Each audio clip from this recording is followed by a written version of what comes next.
My question relates to infrastructure and public-private partnerships. In your talk, you mentioned the progress that you've been making over the past year, and one of the obstacles to that progress is lack of adequate financing, and one of the solutions is public-private partnerships. These have been slow in forming. The previous government talked about them, but not many were forthcoming. Do you have any advice as to how the private sector, both domestic in Indonesia and internationally, particularly America, can play a more constructive role in Indonesia's infrastructure program? And what are some of the reasons that it's been slow? Do you still believe in public-private partnerships? Thank you very much. Thank you. I want to thank my minister. Please answer the question.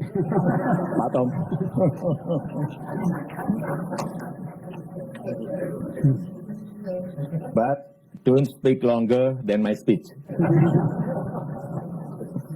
Thank you, Mr. President, Mr. Talbot, Congressman Sherman, ladies and gentlemen. So, Jim, I think the answer is very much that we absolutely believe in public-private partnership.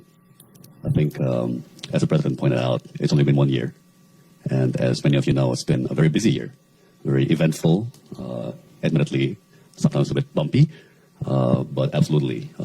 I myself, as a trade minister, and I should explain a little bit, in our country, my trade ministry is kind of like a combination of what in the U.S. would be Commerce Department and USTR. So I should cover a lot of domestic commerce. And as such, I travel around the country quite a lot to kind of visit regional markets, village markets, and so on, looking at the domestic commerce. And a lot of times I'm surprised.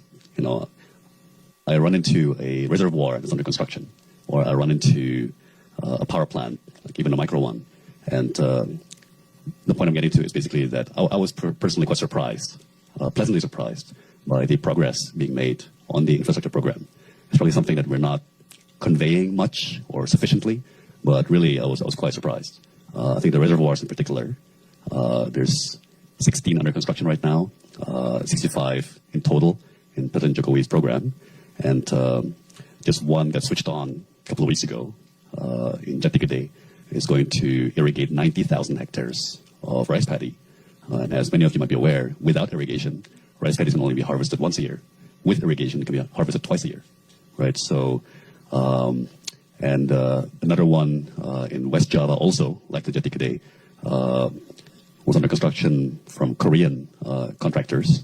And I saw on the billboard, it's actually a PPP, seems like, between the government of Indonesia and the Korea Exim Bank. So if Congressman Sherman has some positive news about the reactivation of the U.S. Exim Bank, to me, that's very exciting news. And also you explain about the power plant in Batang. This also yes. PPP. That's right. So indeed, well, tough, without running over my time limit. Yes, so Batang Power Station is a PPP. It's designed to be the largest coal-fired power station in Southeast Asia once it's completed.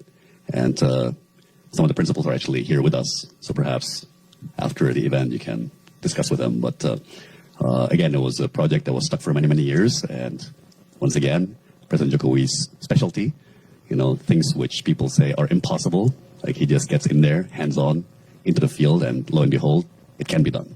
So, and that's a huge PPP actually. I think it's more than $3 or $4 billion. But as the president always says, these things take time. They take a process. But personally, many of you know I come from a finance background, so I'm very much a numbers guy. Okay. And the way I look at the program is it goes from 2 to 4, 4 to 8, 8 to 16, 16 to 32, 30 to 64. So these things tend to be slow to gain momentum, but once they do, the snowballing, the magic of compounding can be quite stunning. So it's certainly something that the economy, I believe, can look forward to. Thank you, Mr. President. Thank you very much, Minister.